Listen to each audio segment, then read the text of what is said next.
Vou contar mais uma linda história a partir de agora. Só que eu quero fazer antes um pedido para você. Se inscreva no canal.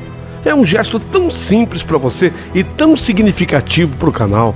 Entra no canal, se inscreva, curta, põe o teu joinha, acione o sininho. Para nós isso é muito importante. O canal ganha força e muito mais histórias a serem contadas. Por favor, se inscreva no canal. Agora, prepara o coração, porque a história de hoje é linda.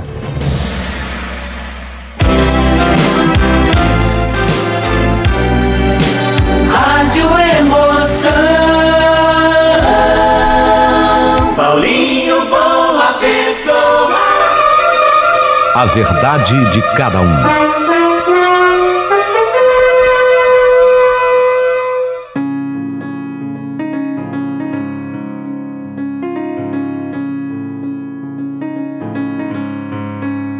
Uma das histórias mais lindas que eu já recebi. Eu tô impressionado com a beleza dessa carta livro.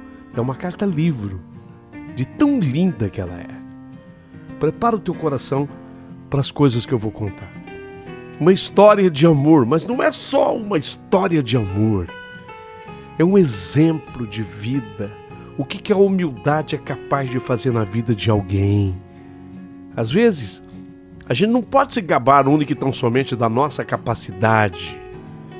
A gente tem que principalmente se valer da humildade, que é um recurso natural do ser humano, não é mesmo?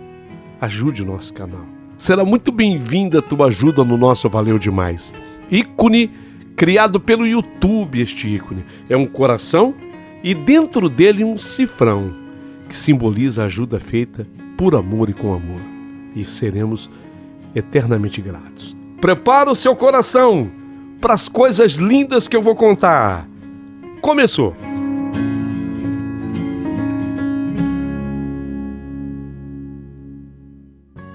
Olha, a vida em verdade nunca foi fácil para quem é pobre nesse país.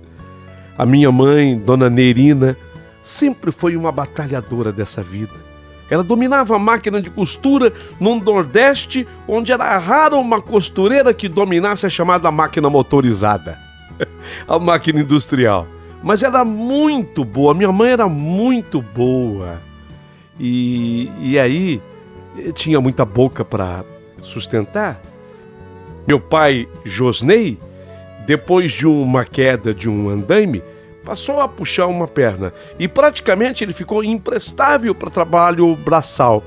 Trabalhos braçais ficaram proibitivos para o meu pai. Eu me lembro da luta de todo mundo em casa, até o dia que a minha mãe fez uma costura por uma senhora que todo mundo chamava aquela senhora de turca.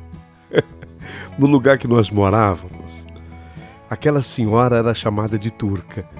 Na verdade, era a dona Dilara. O nome dela era assim, um nome só, Dilara. Era uma senhora de sotaque carregado e por isso a gente ria quando ela elogiava a costura que a mamãe fazia. Ela dizia assim, a dona Dilara: Nerina, parabéns pelo vestido, Nerina, muito bem cortada. O vestido ficou perfeito, Nerina. Ela ficou tão feliz com o resultado da costura da mamãe, que como retribuição, ela ensinou para a mamãe uma receita de ouro, as esfirras mais deliciosas do mundo.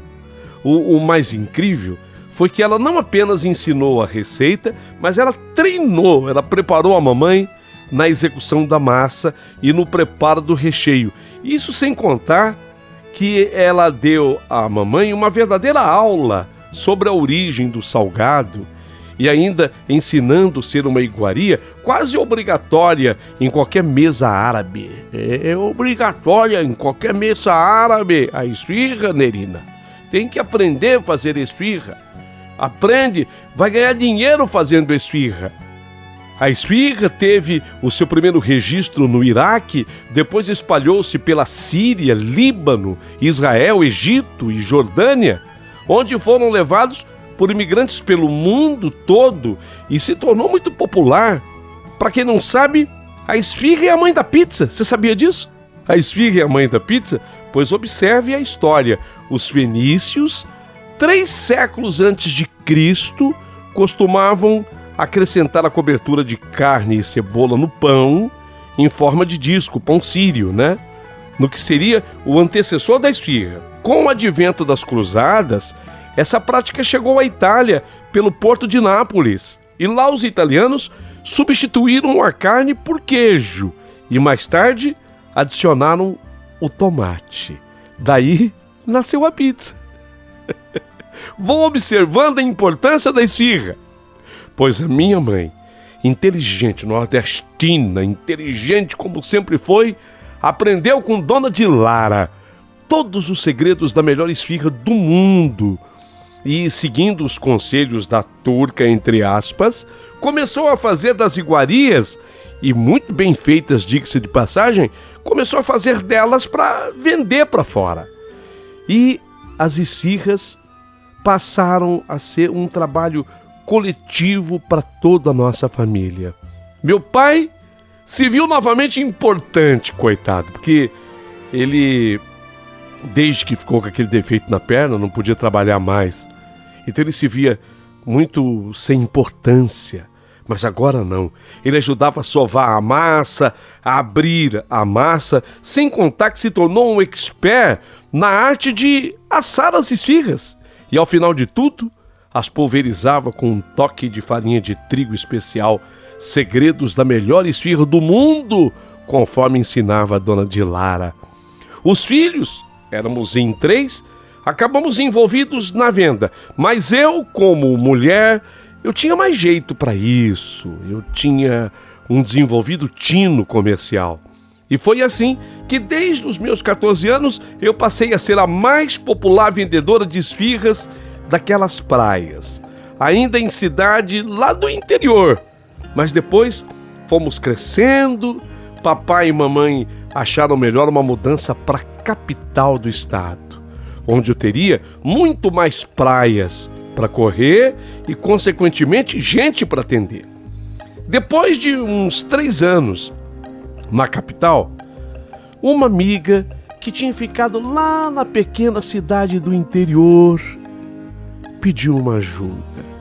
Aquela amiga que eu prezava e considerava tanto. Ela me mandou uma carta. A carta veio endereçada a mim. A amiga era ela, a Leide. A Leide. Nós tínhamos estudado juntas. Nós tínhamos verdadeira loucura uma pela outra. Eu gostava demais dela, além de considerá-la muito bonita. Nossa, a Leide era muito bonita, porque ela era diferente, tanto que o apelido da Leide era Galega. Ela era loura natural, sabe? E ela tinha os olhos claros, completamente diferente daquela gente de tez morena do estado do Ceará.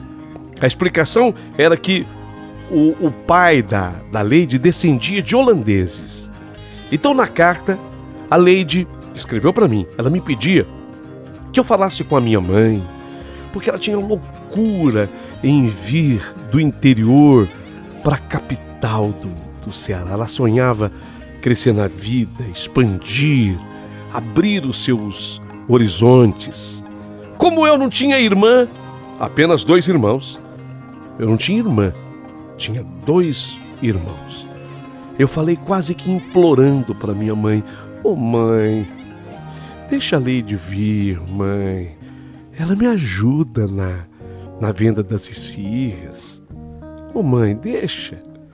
E foi assim que eu ganhei a companhia maravilhosa que eu tanto queria, que eu tanto desejava, que eu tanto prezava e considerava. E deu muito certo, porque meus irmãos, eles tinham vergonha de vender as esfirras, mas a Leide não.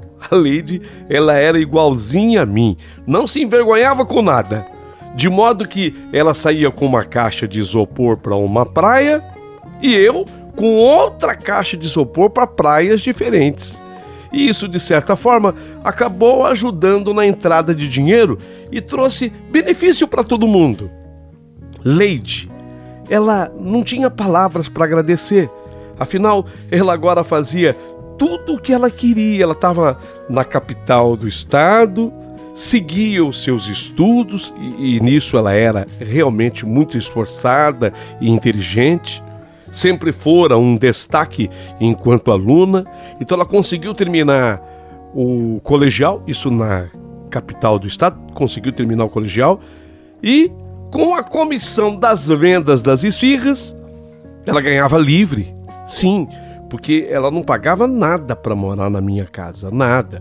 Assim como ela não tinha custo para comer, ela conseguiu entrar até numa faculdade. Noutras palavras, a Leide fazia progresso a olhos vistos. E observe que tudo isso às custas das abençoadas esfirras. Então foi assim, até que um dia, numa famosa praia de Fortaleza, chamada Praia de Iracema, eu vendia as minhas esfirras e cheguei naquele guarda-sol onde estavam 3 homens. Logo eu vi que aqueles homens eles eram gringos. Eu quase não entendia direito o que eles falavam, mas um deles não parava de elogiar as esfirras. E ele falava e gesticulava, sabe? Era engraçado porque ele falava e gesticulava de uma maneira que no todo a comunicação se completava.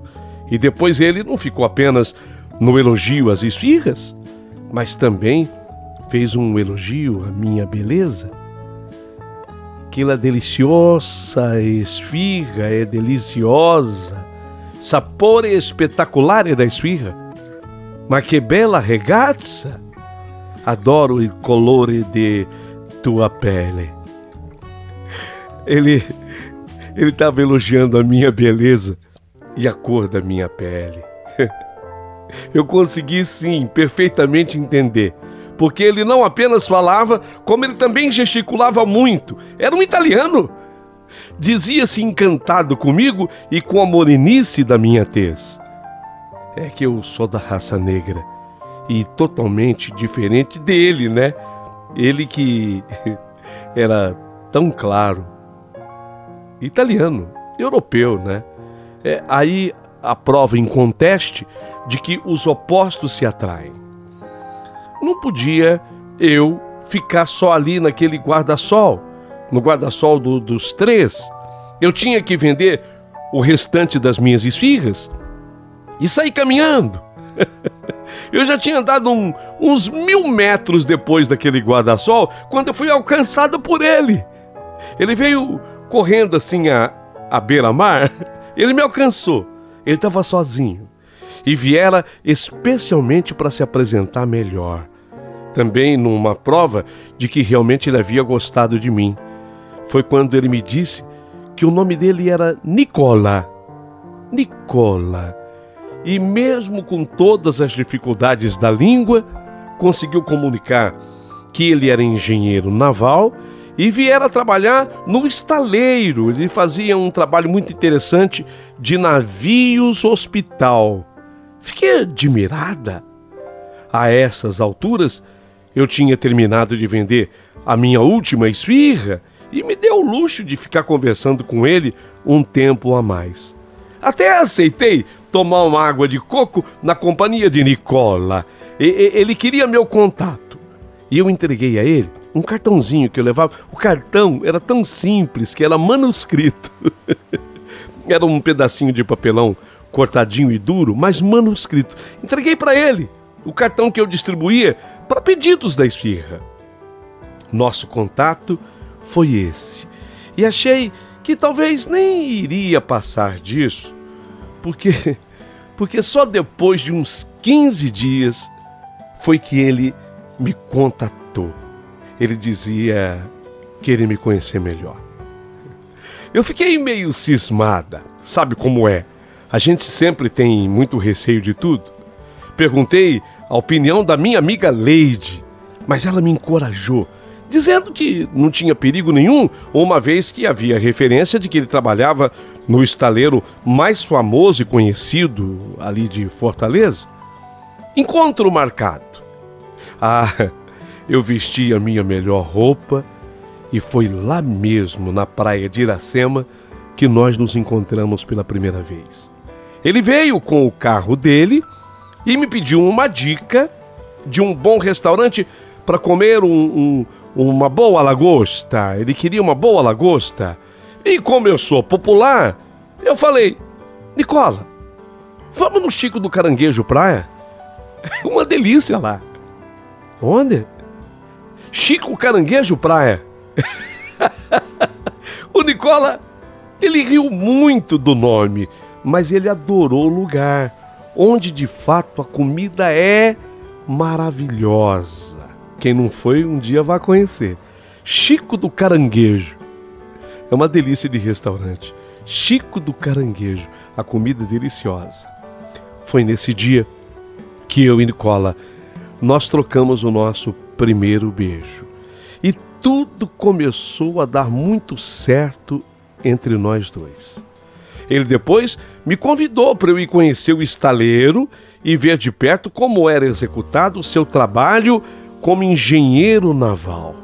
Nossa, um trabalho muito minucioso e detalhado. Ele é que era o responsável por tudo numa embarcação, sabe? Como engenheiro naval. E ele ainda tinha aquele know-how de navios hospital.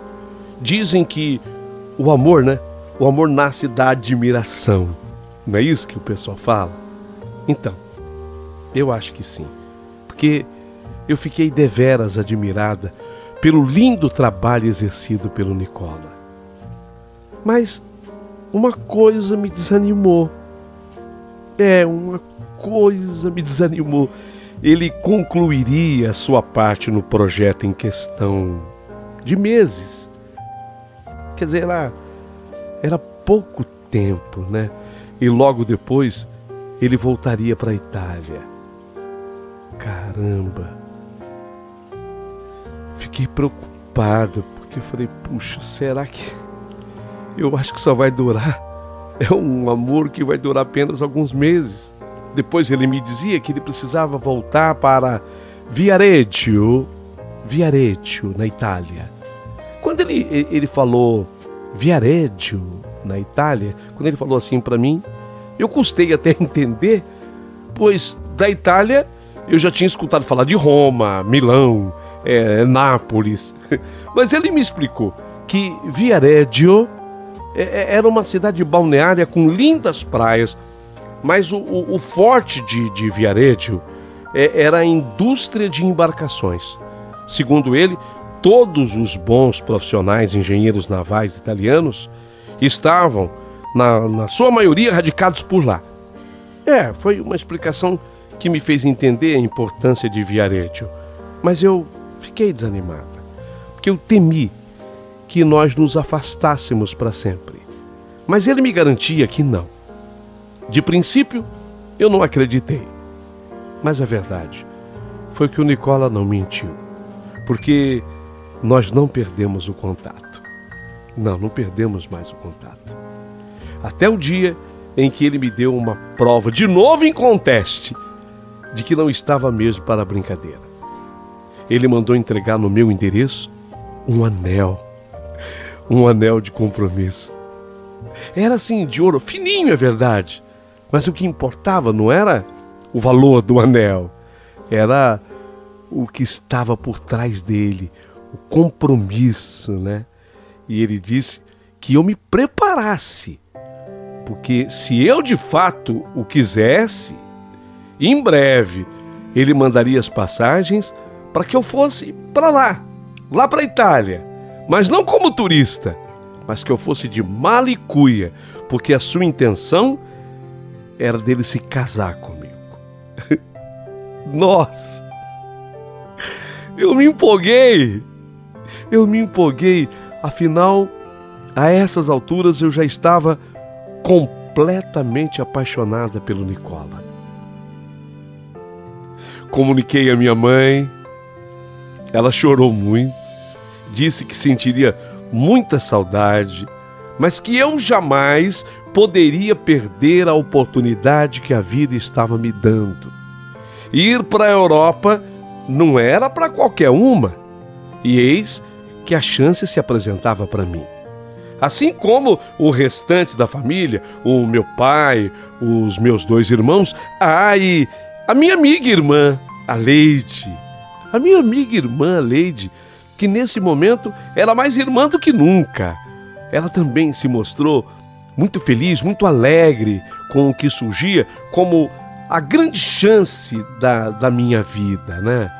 E ela se dizia, a Leide: tô na torcida, amiga. Tô na torcida. Vai dar tudo certo. Só que, na verdade, nada foi tão rápido. Eu ainda tive que vender muitas esfirras. Mas cerca de quase 2 anos depois, para ser sincera, eu já nem estava acreditando mais. O Nicola, finalmente ele me enviou as passagens. E ele disse que estava me esperando. Finalmente, era a realização de um sonho. Todos os envolvidos ficaram emocionados.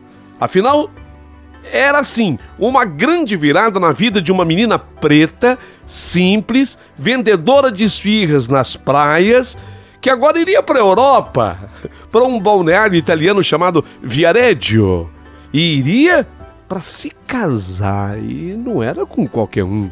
Eu iria para me casar com um engenheiro naval, muito bem conceituado na sua área de atuação. A família toda ficou empolgada. Sim, uma saudade que se antecipava, obviamente, porque eu nunca havia me distanciado deles. Por isso que todos foram me levar ao aeroporto de Fortaleza. E foi aquela despedida típica de família unida. Simples, mas unida. Muito abraço, né? Sabe como é que é? Família simples, unida é assim. É muito abraço, é muita lágrima, é muito choro. E ainda por cima, eu com medo de avião. Porque aquela era a minha primeira vez, a primeira vez que eu iria literalmente voar. Antes, eu só voava nos sonhos, na imaginação. Agora eu ia enfrentar um avião mesmo. Por incrível que pareça, a despedida mais emocionada foi justamente com a Leide, a minha amiga irmã, a minha amiga / irmã. Foi ali a despedida mais emocionada. Ela me abraçava e dizia: Jaciane, vai com Deus, que dê tudo certo, Jaciane. Mas eu quero te fazer um pedido. Não se esqueça de mim, tá? Me leva com você. Você sabe que nós não vivemos longe uma da outra. Eu não vou conseguir ficar sozinha. Eu já não consegui ficar sozinha lá em Itarema. Você lembra? Eu não consegui ficar em Itarema sozinha quando você veio para a capital. Eu lutei, fiz o que fiz, até que consegui me mudar para cá, para ficar mais tu. Itarema, na minha cabeça, ficava tão longe daqui, tão longe, e hoje é tão perto. Assim como agora, a Europa, nossa, a Europa parece que fica no outro mundo. Mas com a sua ajuda, amiga, ela também pode ficar tão perto, tão próxima. Me ajuda, Jaciane. Jaciane, me leva junto com você. Minha amiga, fica tranquila, tá? Fica sossegada. Eu prometo que eu vou lutar muito, lutar até o fim. E só vou sossegar o dia que eu também conseguir te levar para lá. O dia que você for também. A minha vontade era que você fosse agora comigo, sabe? Agora. Mas deixa. Vou preparar o terreno. Eu vou preparar a cama, como a gente fala, né? Eu vou preparar a cama, tá? Você vai comigo. Trocamos mais abraços, beijos, até que a voz do aeroporto anunciou que era hora do embarque. Para mim, tudo era novidade. Senti até um frio na espinha quando senti que o avião levantou voo e assim voamos até São Paulo e de São Paulo o voo direto até Roma. E no desembarque, lá estava eu, morrendo de medo, porque eu, marinheira de primeira viagem, nada sabia. Mas Nicola foi pontual. E lá no aeroporto de Roma, o aeroporto Leonardo da Vinci, lá no aeroporto de Roma, no Leonardo da Vinci, ele já estava me esperando. A viagem de Roma a Viareggio foi linda, porque o Nicola veio de carro e nós fomos pelo litoral italiano, conhecendo lugares fantásticos, incríveis. Nicola, ele parou para almoçarmos em Livorno, uma cidade já pertinho de onde nós iríamos. Parou para almoçar em Livorno. Foi o almoço mais inesquecível da minha vida. Foi uma pasta regata a um vinho delicioso e uma linda confissão de amor de Nicola. Meu Deus, parecia que eu estava vivendo um conto de fadas. Sim, era exatamente isso. Eu parecia a pobrezinha Cinderela e que o príncipe havia encontrado exatamente o meu sapato. E aquele sapato só calçava em mim, só cabia no meu pé. Eu era a Cinderela da história. Não demorou muito, chegamos à casa de Nicola em Viareggio, casa maravilhosa. Meu Deus, a casa lá em Viareggio, maravilhosa. Uma casa de onde se podia avistar o mar. Mas, para a vida de uma menina preta e pobre, estava tudo muito certo para ser verdade, sabe? Estava tudo assim se encaixando de um jeito. Na verdade, a casa onde morava o Nicola pertencia à senhora sua mãe, Dona Giuseppina, a mãe do Nicola. E ela foi a primeira grande baixa da minha viagem. Eu senti desde o primeiro olhar de Dona Giuseppina a mim, aquele olhar dirigido a mim, o primeiro olhar, que ela não gostou de mim. E como não havíamos tido nenhum tipo de contato ainda, eu só posso acreditar tal reação ao preconceito. Só podia ser isso no que diz respeito à cor de pele. Não pense que eu estou querendo ver fantasma onde o fantasma não existe. Não é isso. Mas como explicar que uma pessoa, ela não gosta de você assim à primeira olhada? Ora, só pode ser por alguma coisa aparente. E a coisa mais aparente em mim era justamente a pele mais escura. Senti que Dona Giuseppina me olhou com um olhar de reprovação. Mas eu não sou fácil, não, peraí. Eu sou acostumado às lutas, aos embates da vida. E eu não iria desistir assim, até porque o que importava era o que o Nicola estava sentindo, né? E o Nicola me amava. E era justamente até o que ele demonstrava. Sendo assim, então eu entrei com tudo na luta pela conquista de Dona Giuseppina. Eu enfiei na cabeça, eu vou ganhar essa velha. Eu vou ganhar. Eu vou obter a minha vitória também com ela. Por ser uma pessoa extremamente humilde, desculpa, mas isso não é um autoelogio, tá? Mas apenas uma realidade que não pode ser escondida para que vocês possam entender a minha história. Então, por eu ser uma pessoa extremamente humilde, eu entrei de cabeça nos trabalhos domésticos da casa. E olha que o Nicola jamais me pediu isso, e para ser sincera, nem a própria Dona Giuseppina me pediu. Mas eu entendi. Eu vou conquistar essa senhora, demonstrando que eu sou da paz. Eu sou da paz e eu vim pela paz. E com a minha força de trabalho, eu vou conquistá-la. E eu comecei a fazer de tudo naquela casa. Eu levantava cedo, eu começava a limpar tudo, eu faxinava a casa toda, eu cuidava do jardim, eu lavava roupa, eu passava roupa, eu ia pro fogão, eu fazia comida brasileira que agradava demais ao Nicola, mas Dona Giuseppina falava em italiano. Sono stufo di mangiare questo cibo.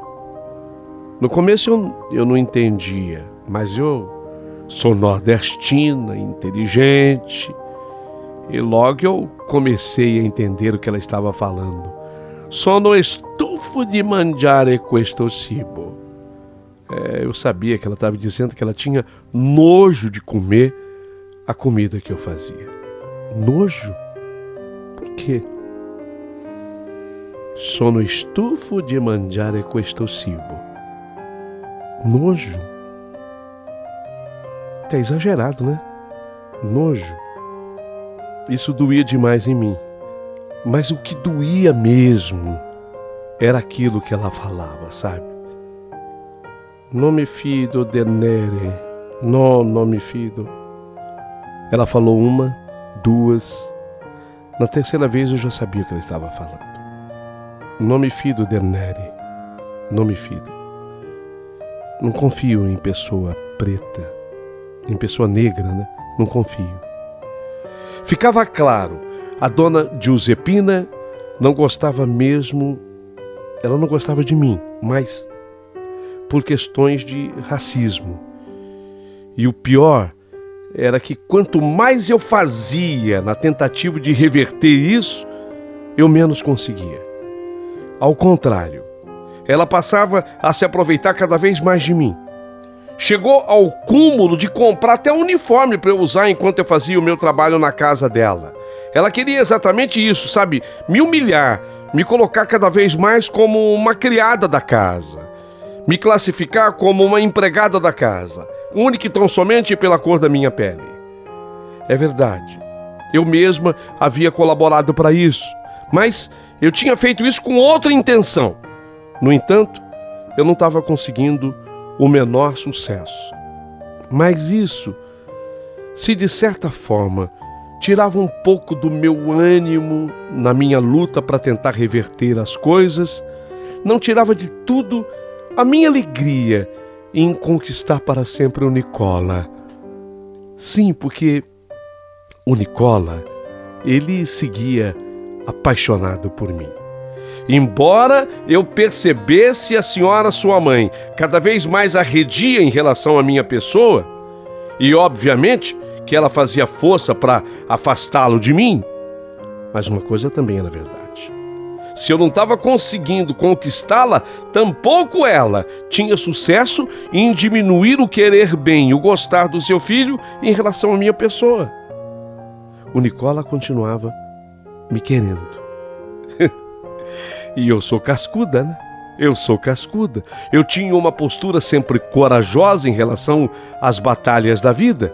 E eu não iria desistir à toa. Até para me ajudar na minha adaptação às lindas terras italianas, eu começo a trabalhar aquela coisa. Eu queria a minha amiga Leide por lá. Eu queria a Leide por lá comigo. Eu me comunicava com ela. E eu dizia que estava mexendo os meus pauzinhos para trazê-la. E pensando em tudo. Ela não tinha qualquer condição de se manter por lá na Itália.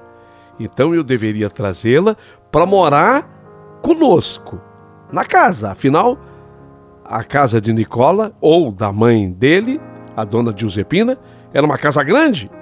Grande e poderia muito bem abrigá-la. Não era fácil essa minha missão, porque a dona da casa, a Dona Giuseppina, ela não dava nenhum apoio para as coisas que eu pensava, falava, não dava nenhum apoio, portanto, para isso também. Então, eu teria que ser muito persistente e fazer o trabalho de formiguinha, sabe aquele trabalho de formiguinha? Cada dia um pouquinho aqui, depois um pouquinho lá, mas desistir, eu não iria desistir nunca. Em nenhum momento eu iria desistir. Quase 2 anos depois, eu pude finalmente dar a grande notícia a Leide. Leide, se prepara, amiga. Leide, você vai vir pra cá. Eu consegui. Você vai vir pra cá, Leide. Eu tinha conseguido. E ela poderia vir. Obviamente que ela não tinha a menor condição de fazê-lo. Não tinha dinheiro para isso. Mas eu fiz de maneira completa. Sabe o que eu fiz? Eu tinha o meu próprio dinheiro, que eu havia ganhado fazendo as mesmas esfirras, abençoadas esfirras, e as vendendo na vizinhança. Isso para não complicar mais as coisas, tendo que pedir dinheiro para o Nicola. Eu não queria pedir dinheiro para trazer a minha amiga do Brasil. Então eu juntei o meu próprio, sabe? Fiz questão de juntá-lo nas minhas economias. Portanto, mandei o dinheiro para ela. E foi a vez da minha amiga barra irmã vir para a Itália.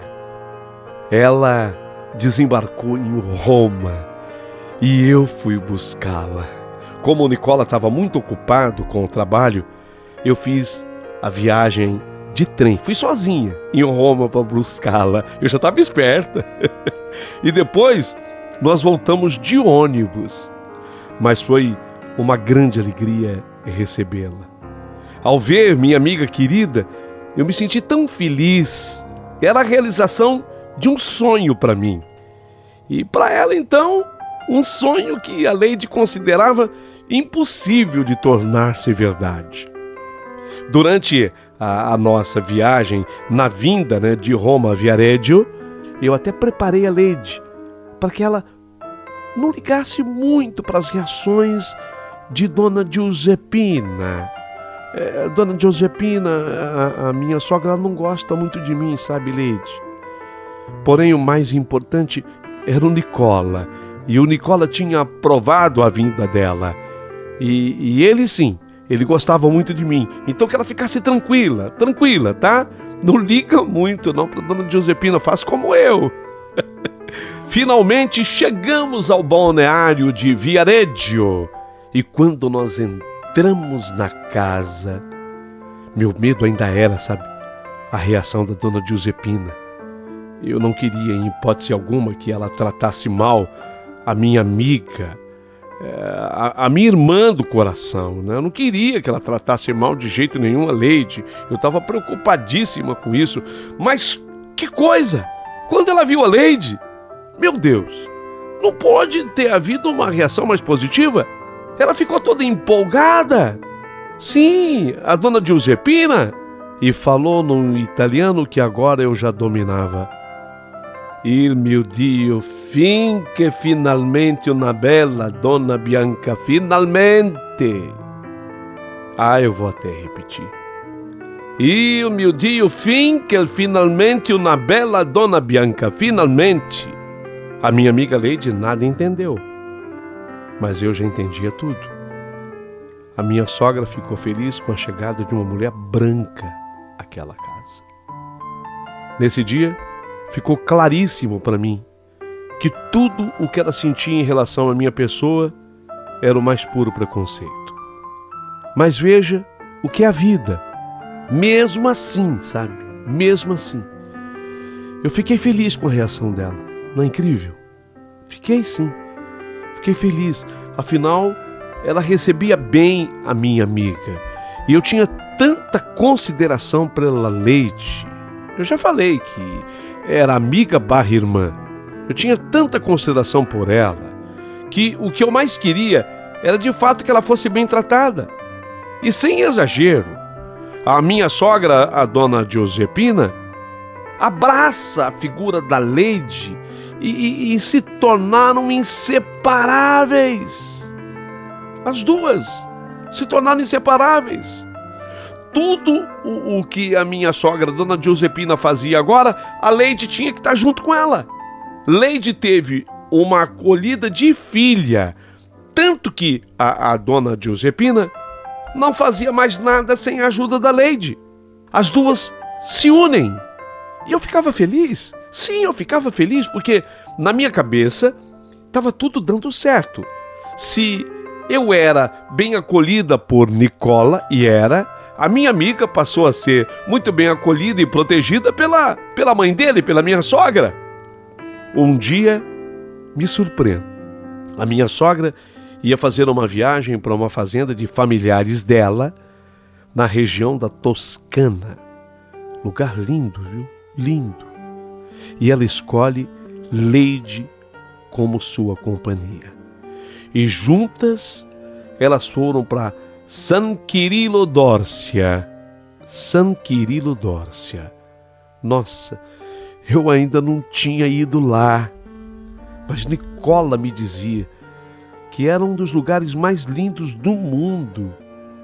A região Val d'Orcia é toda privilegiada pela natureza, com os convidativos ciprestes, cidades medievais avistadas de longe ao alto das colinas, e as famosas paisagens de fundo de tela. Sim, isso mesmo, muito fundo de tela.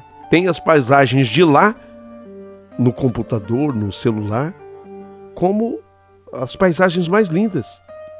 E San Quirico d'Orcia é considerado o coração desse lugar, declarado inclusive Patrimônio da Humanidade pela Unesco.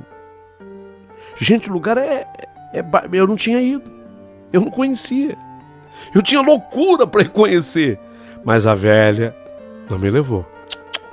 Não, a velha tinha muito preconceito comigo, ela não me levou, ela levou apenas a Leide. Sim, mesmo assim eu fiquei feliz.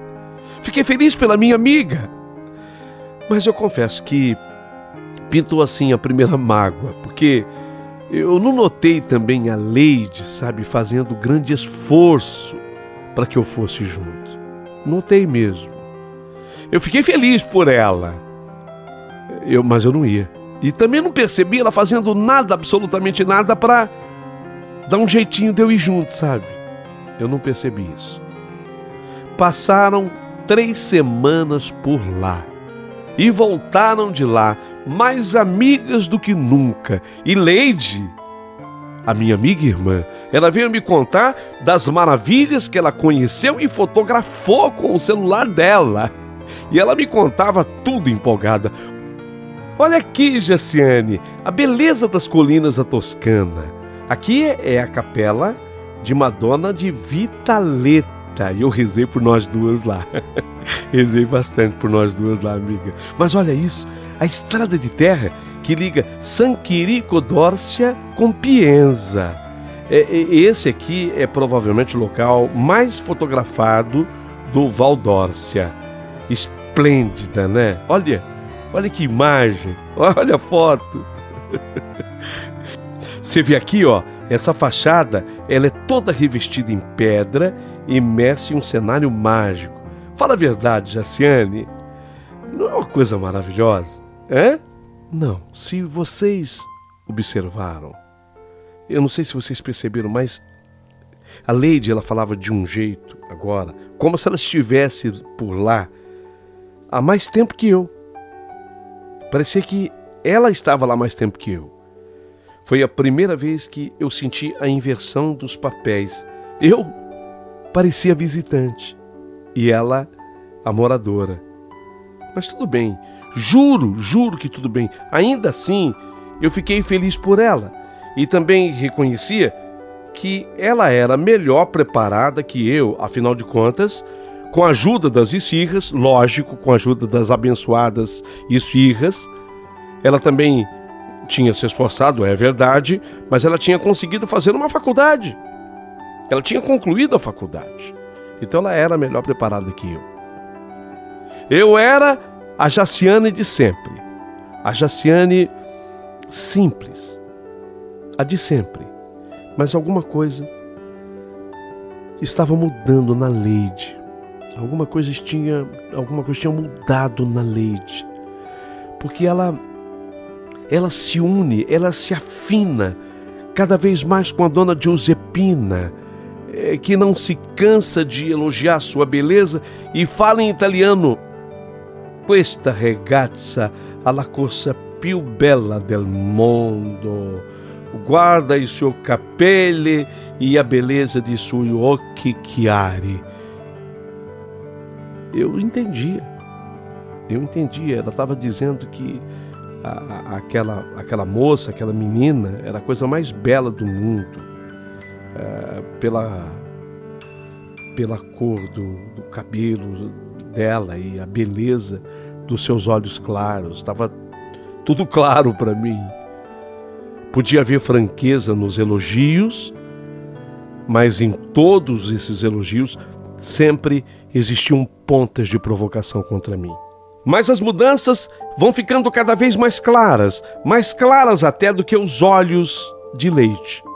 O que parecia impossível começou a acontecer. Nicola, isso mesmo, o Nicola começa a mudar comigo. Quem? É o Nicola. O Nicola, ele começa a mudar comigo.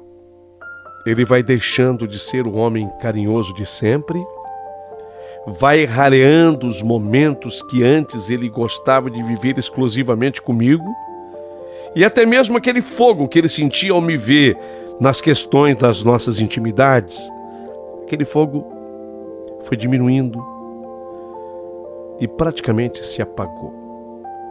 Tudo foi diminuindo entre nós dois. Eu vou tendo sinais e há um momento em que me sinto uma empregada da casa. Aliás, eu me sentia mais uma empregada da casa do que propriamente a mulher do Nicola.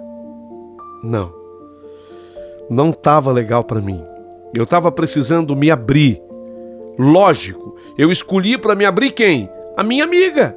Aquela que eu trouxe do Brasil para a realização de um sonho europeu dela. Me abri com a Leide. Eu esperava ouvir dela os melhores conselhos, mas ela me disse: Jaciane, você está sendo boba.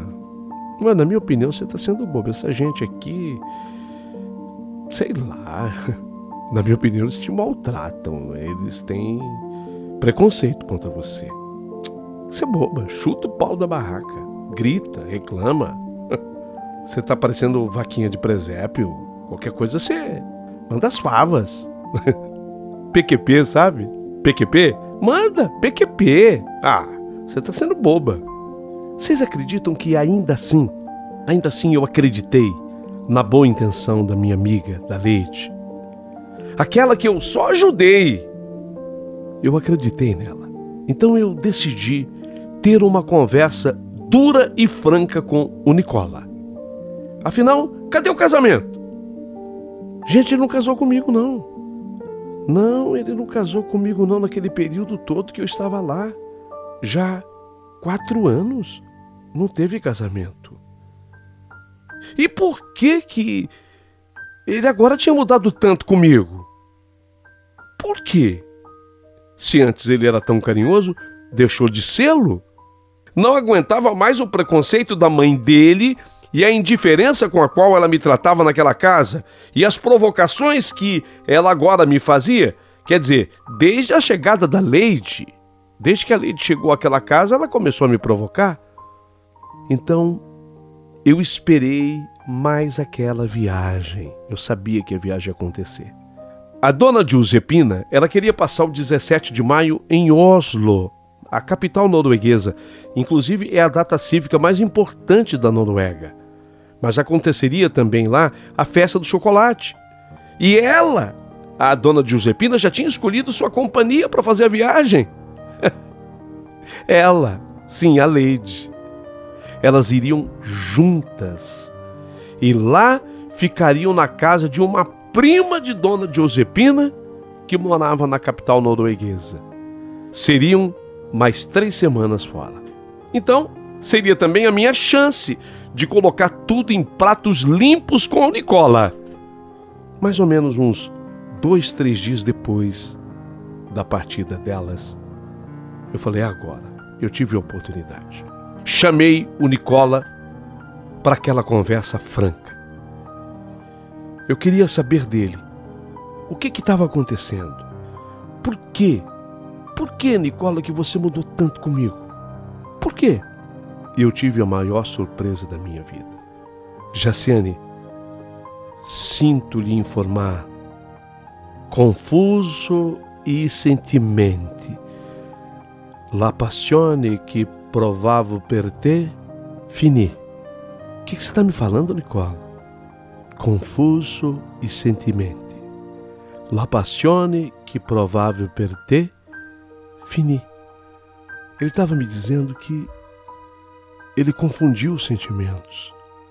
Ele confundiu tudo que ele sentia. E a paixão que ele sentia por mim acabou. O que você está falando, Nicola? Mi dispiace, ma aquilo que hai apenas sentido. Lamento, mas é justamente o que eu tenho sentido. Já sei, Nicola. Tem outra mulher, né? Tem outra mulher, né? Fala. Então pode falar. Tem outra mulher, não é isso? Sì. C'è una outra donna. Eleide. Mi sono innamorata della tua amica. O quê? O que você falou? Sì, c'è outra donna, Eleide. Mi sono innamorata della tua amica. Meu Deus, o Nicola estava apaixonado pela minha amiga. Era o que ele acabava de falar. Eu já tinha entendido desde a primeira vez, eu só não queria acreditar. Sì, c'è una outra donna, Eleide. Mi sono innamorata della tua amica. Aquilo era uma espada que ele cravava no meu peito. Eu ainda na inocência perguntei: Nicola, mas a Leide sabe disso?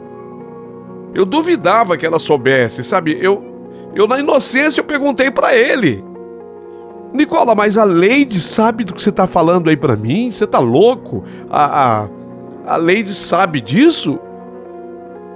Non solo sa come era Norvegia stigliere l'abito de a esposa. Você entendeu o que ele falou? Eu vou pedir para repetir, por favor. Non solo sa como era Norvegia stigliere l'abito da esposa. Ele estava dizendo que ela, a minha amiga Leide, ela não só sabia como ela estava na Noruega escolhendo o vestido de noiva. Meu Deus, meu Deus, a traição era muito grande. Eu estava há 4 anos ali, esperando o casamento com o Nicola. E naquele período curto, ele se dizia apaixonado agora pela minha amiga Leide, e ela não só sabia como ela estava na Noruega, ao lado de Dona Giuseppina, a mãe dele, escolhendo o vestido de noiva. Não era a festa do chocolate, não era a festa cívica, era a escolha do vestido de noiva.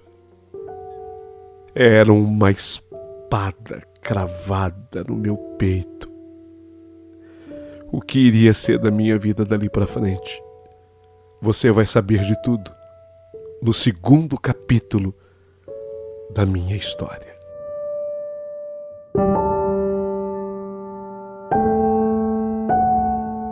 Tá gostando da história até aqui? Então curta, dá o teu joinha. Por favor, não vai esquecer de se inscrever no canal, é muito importante.